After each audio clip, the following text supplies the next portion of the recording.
Halo, selamat pagi good people. Balik lagi dengan saya, Marcelino Leo Kusuma. Di pagi hari ini, Marcel ingin memberikan update yang sangat mengembirakan, yaitu New Zealand tidak lama lagi akan membuka bordernya.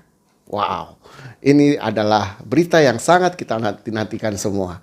Jadi mungkin teman-teman beberapa minggu yang lalu sudah mendengar kabar, yaitu tepatnya di bulan Oktober, bahwa pemerintah memberi kesempatan kepada 1.000 student untuk dinominasikan untuk masuk ke New Zealand gelombang pertama. Jadi kita sudah mengerjakan hal itu. Jadi dari Indonesia yang sudah mengikuti blended program dan juga zero fee English online itu dipersilahkan untuk mengajukan nominasi, memberikan untuk memproses, dan kita sudah proses. Dari Indonesia itu terpilih ada 10 dari SIT yang nanti akan diajukan melalui Ministry of Education melalui Tepu Kenga. Mudah-mudahan dari Indonesia ada yang bisa masuk gelombang pertama. Lalu dimulai juga update terbaru tentang pengurangan durasi dari karantina yang tadinya 14 hari menjadi 7 hari. Dan hari ini, tepat di hari ini, pemerintah New Zealand mengumumkan akan membuka bordernya, gitu. Jadi mereka akan membuka secara bertahap. Tahap pertama yaitu pada tanggal 16 Januari. Nah, pembukaan tahap pertama ini itu dibuka untuk New Zealand citizen dan juga PR yang berada di Australia. Nah, bagi mereka PR New Zealand dan juga New Zealand citizen itu welcome untuk datang ke New Zealand tanpa karantina. Lalu opening yang kedua yaitu pada tanggal 13 Februari. 13 Februari ini untuk New Zealand citizen dan juga permanent resident yang berada di seluruh dunia itu welcome to New Zealand tanpa perlu karantina. Dan yang ketiga, untuk yang pertama dan kedua ini kemungkinan 1.000 nomination itu akan masuk dan juga eligible travel yang lain seperti essential worker, critical worker, terus juga dari worker dari critical sector yang sudah mempunyai visa itu akan diperbolehkan masuk ke New Zealand pada saat dua step ini, yaitu tanggal 16 Januari dan juga 13 Februari.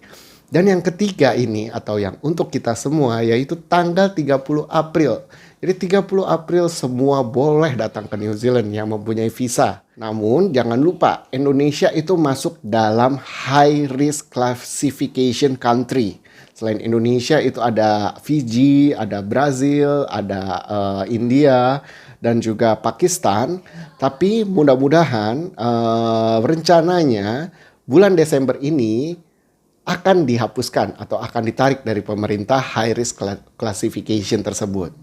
Nah, nanti pada saat 30 April ini semua yang mempunyai visa itu akan diperbolehkan masuk. Jadi visitor visa, student visa itu welcome to New Zealand. Bagi teman-teman Indonesia yang saat ini berada di Australia, kita berharap saja mudah-mudahan akan ada travel bubble lagi sehingga memungkinkan untuk apply visa dan juga datang ke New Zealand sebelum 30 April ini. Dan apa sih yang mesti kita siapkan pada saat nanti 30 April border sudah buka? Kita itu harus ngapain aja? Ini baru rencana. Detailsnya akan dikeluarkan di bulan Desember. Jadi jangan lupa subscribe dan juga like untuk terus mendapatkan update informasi tentang New Zealand, SIT, Invercargill, dan all over education New Zealand. Nah, yang perlu disiapkan untuk 30 April nanti, yang pasti kalian itu harus sudah diterima di SIT atau di kampus-kampus lain di New Zealand pastinya sudah diterima dan juga sudah mempunyai valid visa. Artinya kalian saat ini sudah mempunyai offer dan paling lambat Maret itu harus sudah apply visa. Jadi Februari, Maret begitu ada pengumuman visa sudah bisa diproses, itu langsung proses visa kalian. Nah, setelah apply visa approve, sebelum berangkat ini kalian harus melakukan PCR test. Nah, PCR testnya di mana itu harus yang diakui oleh pemerintah New Zealand.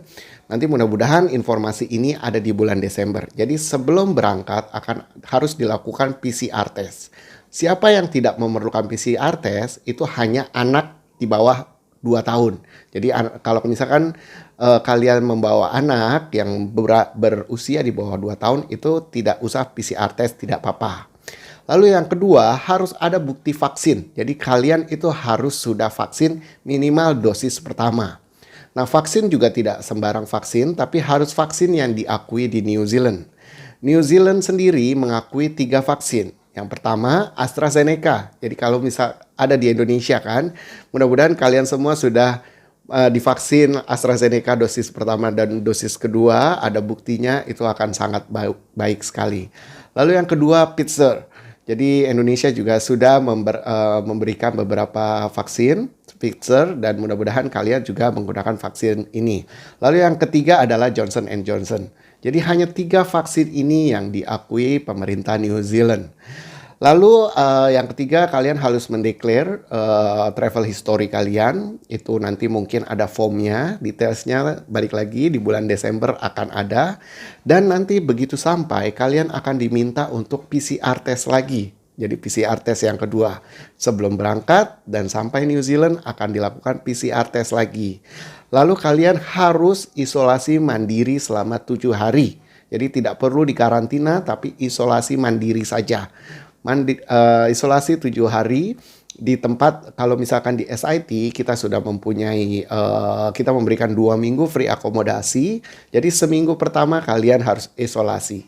Nanti setelah 7 hari kalian harus ada final PCR, final test untuk PCR test sebelum kalian balik atau bergabung di community.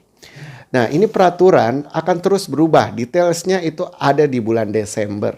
Jadi tidak menutup kemungkinan ada perubahan, makanya terus pantengin subscribe dan juga jangan lupa notification-nya diaktifkan di YouTube channel ini supaya tidak ketinggalan berita. Ya, semoga berita membahagiakan ini bisa disebarkan ke teman-teman yang membutuhkan, yang sudah menanti-nantikan lama New Zealand border open. Dan have a great day everyone, stay safe and bye-bye.